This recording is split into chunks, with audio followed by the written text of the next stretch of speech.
Halo semua, coba deh lihat benda-benda logam di sekitar Anda sekarang. Mungkin bingkai ponsel yang presisi banget, atau kita bayanginnya lebih rumit, kayak komponen mesin jet. Nah, semua itu dibentuk lewat sebuah proses fundamental yang namanya pemesinan logam. Dan hari ini, kita bakal bedah tuntas sains di baliknya.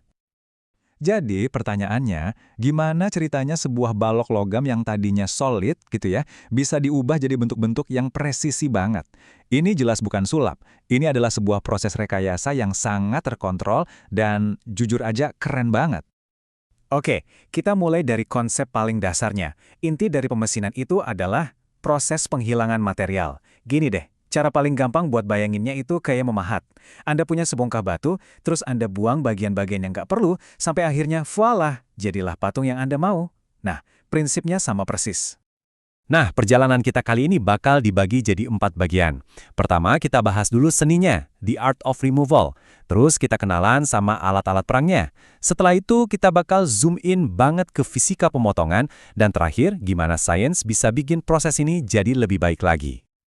Oke, kita masuk bagian pertama. Sebelum kita ngobrolin gimana caranya, kita harus paham dulu kenapa. Kenapa sih kok repot-repot mengurangi material? Kenapa metode ini jadi penting banget dan sampai sekarang belum ada gantinya di dunia manufaktur? Jadi apa sih yang bikin pemesinan ini istimewa? Jawabannya ada beberapa. Satu, dia ini serbaguna banget. Bisa dipakai buat hampir semua jenis material, terutama logam. Dua, dia bisa bikin bentuk-bentuk yang super rumit. Bayangin aja ulir skrup atau lubang-lubang kecil yang presisi. Dan yang paling penting, hasil akhirnya itu punya akurasi dimensi dan kehalusan permukaan yang luar biasa, susah banget dicapai sama proses lain. Tapi ya, tentu aja ada sisi lainnya. Presisi tinggi ini ada harganya. Proses ini tuh boros material. Semua material yang dibuang tadi jadi limbah. Jadi serpihan logam yang kita sebut geram. Selain itu, prosesnya juga cenderung lebih makan waktu, kalau kita bandingkan sama katakanlah proses cetak yang bisa bikin ribuan barang dalam sekejap. Oke, kita udah tahu kenapanya. Sekarang saatnya kita lihat gimananya. Yuk, kita kenalan lebih dekat sama mesin-mesin dan operasi utama yang jadi pematungnya. Nah, di dunia pemesinan ini ada 3 pemain utamanya. Pertama, ada turning atau pembubutan. Bayangin Anda lagi bikin kaki meja dari kayu, kayunya muter, pahatnya diem. Nah, ini prinsipnya sama, tapi bahannya logam. Terus ada drilling atau ngebor. Ini jelas ya, tujuannya bikin lubang bundar. Terakhir, ada milling atau fresh. Kalau yang ini pahatnya yang berputar dan bergerak buat bikin permukaan jadi rata atau lurus. Nah, 3 operasi ini adalah fondasi dari hampir semua proses pemesinan yang ada. Dalam prakteknya di industri, pemesinan itu biasanya ada 2 babak. Babak pertama itu namanya roughing cut atau pemotongan kasar. Tujuannya simpel, buang material sebanyak-banyaknya secepat mungkin. Nggak perlu rapi dulu, yang penting bentuk kasarnya dapat. Nah, kalau udah, baru masuk babak kedua, finishing cut atau pemotongan halus. Di sini prosesnya lebih pelan, lebih hati-hati, tujuannya buat ngejar dimensi yang super presisi dan permukaan yang mulus. Oke, sekarang siap-siap, kita bakal zoom in jauh lebih dalam lagi sampai ke tingkat mikroskopis. Kita mau lihat apa sih yang sebenarnya terjadi di ujung pahat itu, tepat di titik di mana dia ketemu sama logam. Karena disinilah semua keajaiban dan fisikanya terjadi. Dan ternyata, semua fisika pemotongan yang rumit itu, semuanya bermuara pada satu hal. Satu hal ini, gram atau chip. Ya, serpihan logam yang dibuang itu. Cara si gram ini terbentuk, cara dia terkelupas dari material induknya, itu menceritakan semua yang perlu kita tahu tentang gaya, energi, dan panas dalam proses ini. Jadi, gimana ceritanya logam yang keras bisa dipotong? Jawabannya adalah lewat sebuah fenomena yang namanya deformasi geser. Analoginya gini deh, ini paling gampang. Bayangin Anda punya setumpuk kartu remi, terus Anda dorong dari samping. Apa yang terjadi? Kartu paling atas geser, diikuti kartu di bawahnya, dan seterusnya kan? Nah, di level atom, persis seperti itulah yang terjadi pada logam. Lapisan-lapisannya saling menggeser di sepanjang sebuah bidang, sampai akhirnya terlepas. Tentunya, menganalisis gaya-gaya ini di dunia nyata itu super rumit. Makanya, para insinyur butuh model yang lebih sederhana untuk bisa mempelajarinya.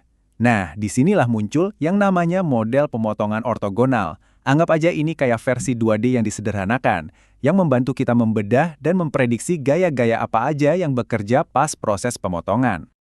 Dan ini membawa kita ke sebuah ide brilian dari seorang insinyur bernama Eugene Merchant. Dia bilang, dari semua sudut yang memungkinkan, material kerja akan memilih sudut bidang geser yang meminimalkan energi. Gampangnya gini, alam itu efisien atau mungkin agak malas. Material nggak akan geser di sudut yang susah. Dia akan secara otomatis cari jalur termudah, jalur yang butuh energi paling sedikit. Prinsip inilah yang jadi kunci segalanya. Nah, ide jenius tadi dirumuskan ke dalam persamaan Merchant. Eits, tenang, jangan pusing lihat rumusnya. Anda nggak perlu hafal sama sekali. Anggap aja ini kayak resep rahasia. Resep ini ngasih tahu kita gimana caranya dapetin sudut geser, itu si P, yang bagus, yang dipengaruhi sama dua bahan utama yang bisa kita atur. Sudut pahatnya alfa dan tingkat gesekannya beta. Terus, intinya apa? Apa gunanya resep ini buat kita? Gini, persamaan ini ngasih tahu kita dua hal praktis. Pertama, sudut geser yang lebih besar itu lebih bagus. Titik. Kenapa? Karena artinya bidang gesernya lebih kecil, jadi butuh gaya lebih sedikit, lebih efisien. Kedua, gimana cara dapetin sudut geser yang besar itu? Gampang, resepnya bilang 1, perbesar sudut pahatnya, alias bikin pahatnya lebih tajam. 2, kurangi gesekannya, misalnya pakai cairan pendingin. Simple kan? Sip, sekarang kita masuk ke bagian terakhir. Kita udah ngomongin gaya dan energi. Pertanyaannya, kemana perginya semua energi itu? Kan nggak mungkin hilang begitu aja. Nah, kita akan lihat konsekuensinya. Daya, energi, dan panas. Ini sebenarnya cukup simpel. Daya yang dibutuhkan mesin itu, ya, tinggal kalikan aja gaya potongnya dengan kecepatan potongnya. Logis kan? Semakin keras Anda mendorong dan semakin cepat Anda mendorongnya, ya makin besar tenaga atau daya yang Anda butuhkan. Nah, ini dia bagian yang mungkin bakal bikin Anda kaget. Dari semua energi yang kita pakai buat memotong tadi, ternyata hampir semuanya, sekitar 98%, itu langsung berubah jadi panas. Cuma sedikit banget yang benar-benar dipakai buat memotong. Jadi bisa dibilang pemesinan itu pada dasarnya adalah mesin penghasil panas yang efisien banget. Dan panas yang luar biasa ini adalah musuh nomor 1 dalam pemesinan. Kenapa? Pertama, panas bikin pahatnya cepat aus atau tumpul. Kedua, gram atau serpihan logamnya jadi panas membara, ini bahaya banget. Dan ketiga, panas bisa bikin materialnya memuai, yang artinya dimensi akhir komponennya bisa jadi nggak akurat lagi. Inilah kenapa manajemen panas itu penting banget. Jadi, kesimpulannya begini, ada hubungan yang jelas banget. Makin ngebut Anda motong, makin panas suhunya, nggak bisa ditawar. Inilah dilema yang selalu dihadapi para insinyur setiap hari. Mau produksi cepat, tapi harus siap-siap berurusan sama panas yang jadi masalah. Jadi, saya mau tutup dengan satu pertanyaan buat Anda. Lain kali Anda lihat atau pegang benda logam yang permukaannya halus dan presisi, apa yang akan Anda lihat? Apakah cuma sekedar komponen biasa? Atau Anda akan melihat sains yang tak kasat mata di baliknya? Sebuah tarian yang rumit antara gaya, energi, dan panas, yang semuanya diatur oleh hukum fisika yang baru saja kita bahas bersama.